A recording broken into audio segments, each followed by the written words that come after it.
I look back at a time where Ben Shapiro wasn't as popular as he is now. And he wasn't unpopular for a lot of reasons. But I don't really understand. Well, I do understand why people support him, why people like him. But I, there's a fallacy in it. I've always been very easily irritated by many things. And he has a weird takes on all of this.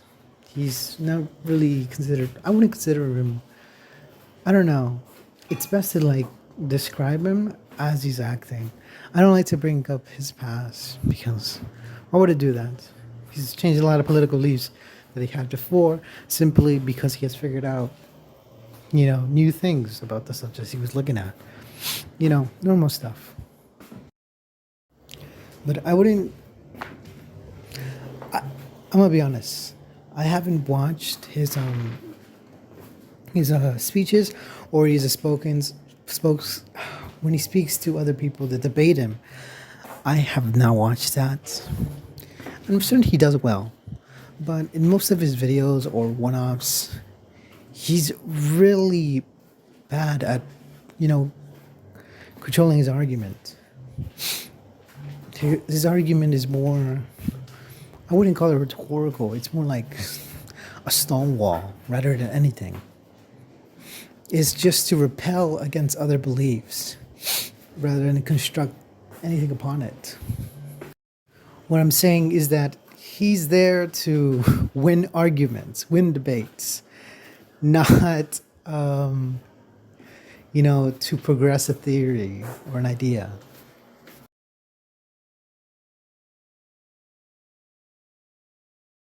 25% of foster children develop PTSD, apparently twice their I'm developing PTSD from this guy singing. Glad that you're pro-life. And 40% of homeless youth are LGBTQ. They come from families that are just like you, but I'm glad you sleep better at night. So you saw Ben Shapiro get a little irritated there again for a little bit of music. Reminder, he doesn't think rap is music, despite having rhyme and rhythm. But staying on the same path. You saw the guy sinking, trying to guilt trip people into not doing abortions because he's mentioning up that foster kids and LGBT don't really have preferable lives or stable lives in that matter. Here's the thing about that. I do agree with Ben Shapiro and the other dude.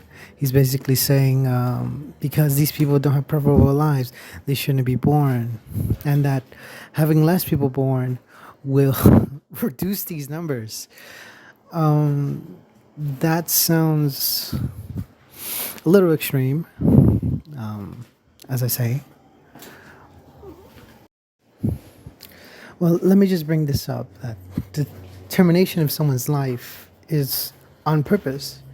It's considered murder. No matter what you think of it, that's exactly what it means if you terminate someone's life, especially the beginning of their life.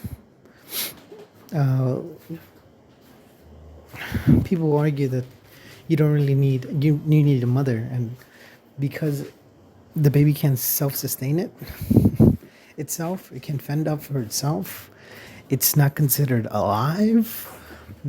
I would just respond by saying that a 1-year-old probably can't live on its own either. So argument goes out the window completely.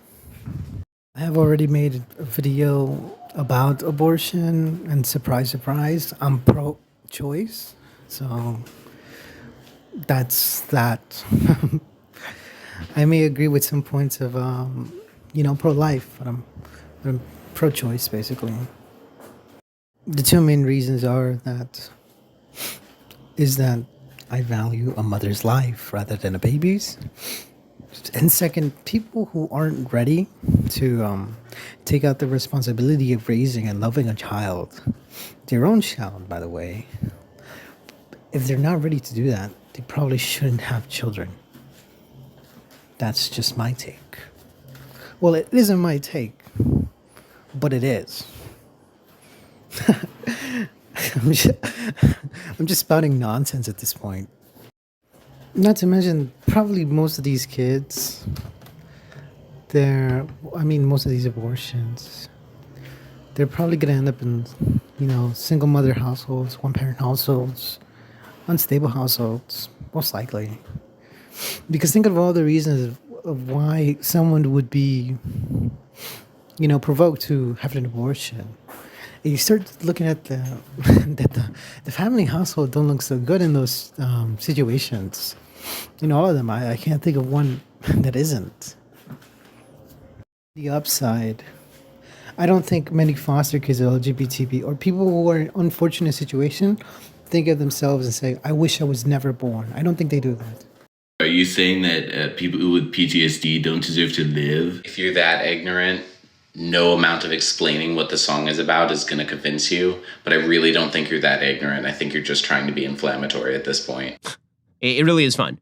So in an uptone vote, note, I thought the guy with the deep voice was different than the guy that was singing, and I thought he was criticizing the guy that was singing. Shows you how much rhetorical people say rather than categorize something and put up with a correct reaction to it.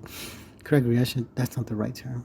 Anyways, yeah, it's true. If you're pro-abortion, you are in favor of terminating the child.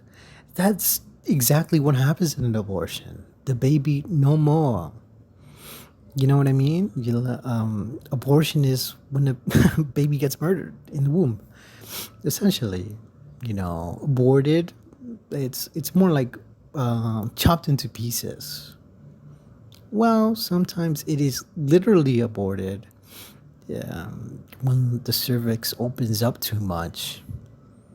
I don't know how common that is. So when you're pro-abortion, in other words, pro-choice, and you say, "Oh, these kids are gonna, be born as PTSD and LGBT," you essentially are saying that they shouldn't be born because that's what pro-choice does. It's the elimination of a baby, termination of life. They shouldn't be born. It's literally the same thing.